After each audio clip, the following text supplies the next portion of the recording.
Coucou les gens. Bon, après les non-nouvelles de ma fille, la non-protection de ma fille.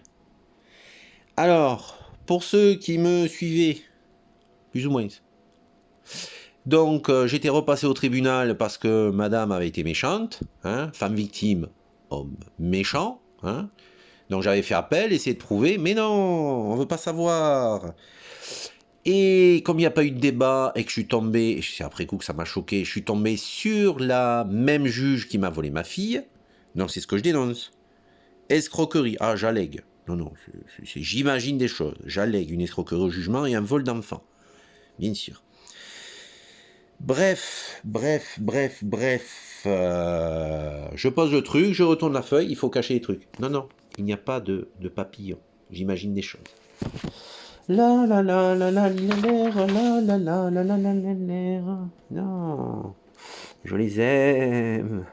Je les aime. Si vous saviez comme je les aime. Alors, je cache les trucs comme il faut, hein, parce que, enfin, il n'y a pas grand chose à cacher, mais bon.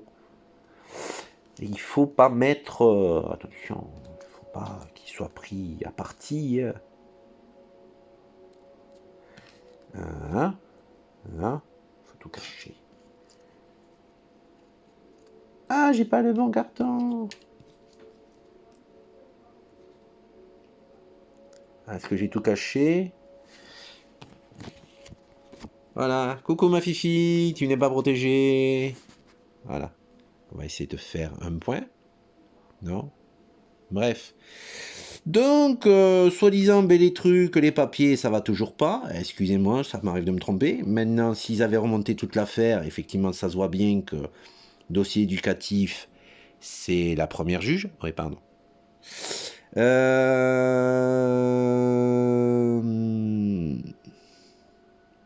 Ben, en fait, je suis méchant, je suis violent, point barre. Je suis un vilain agresseur mangeur d'enfants. Voilà, il paraît, ouais, voilà. J'échoue à établir le contradictoire, mais vu que j'avais pas d'avocat et que c'est du blablabla et qu'on ne peut pas enregistrer, comment je peux prouver une non-déclaration verbale? Comment déclaration? Comment on dit?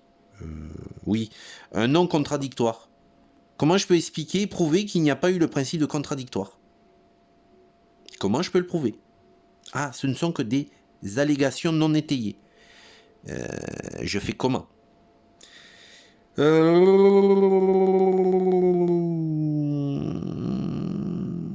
En fait, tout ça pour dire que c'est pas recevable et donc c'est rejeté. Rejette la plainte.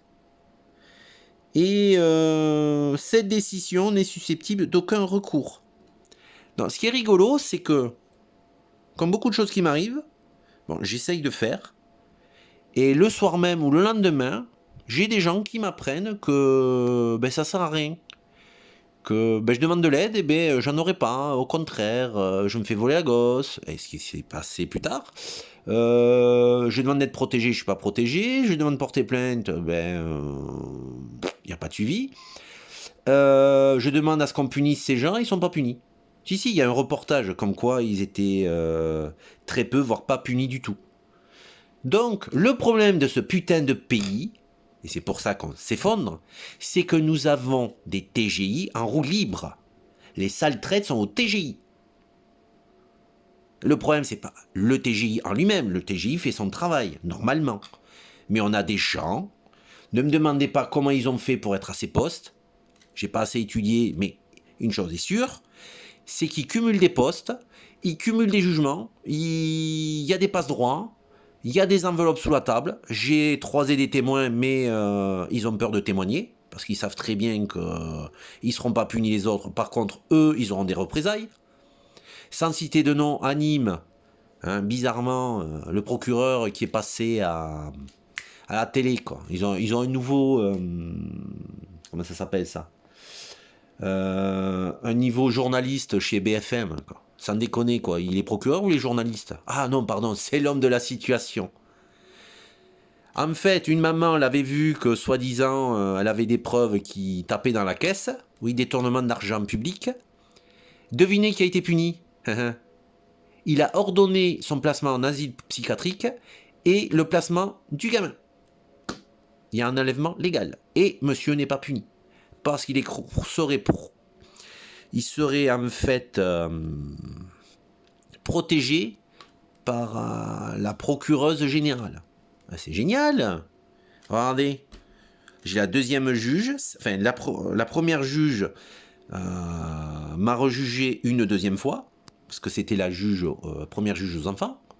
Donc j'arrive à prouver des papiers que comme quoi même la deuxième juge elle va dans le sens du faux témoignage.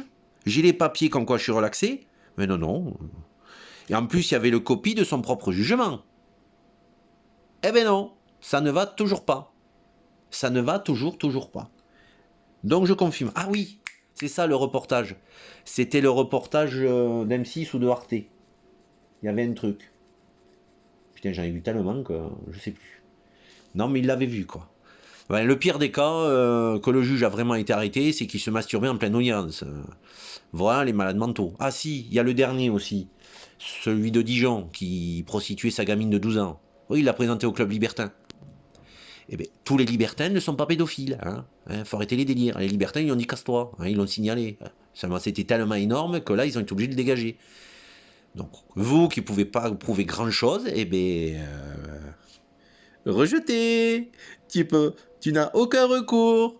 Ferme ta gueule et suivi. Voilà, c'est génial. Bon, ben les gens, si quelqu'un a une solution, c'est lui le chef. Parce que, voilà le problème.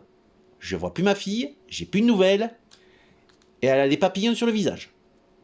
Comprendra que pour un. Trombone, papillon, trombone. Oui, je suis en 1942. Ah, toi, t'es dans les années 30, t'as de la chance, t'es juste avant. Moi, je suis en plein dedans. Shalom, shalom. Et merde. Et bon courage.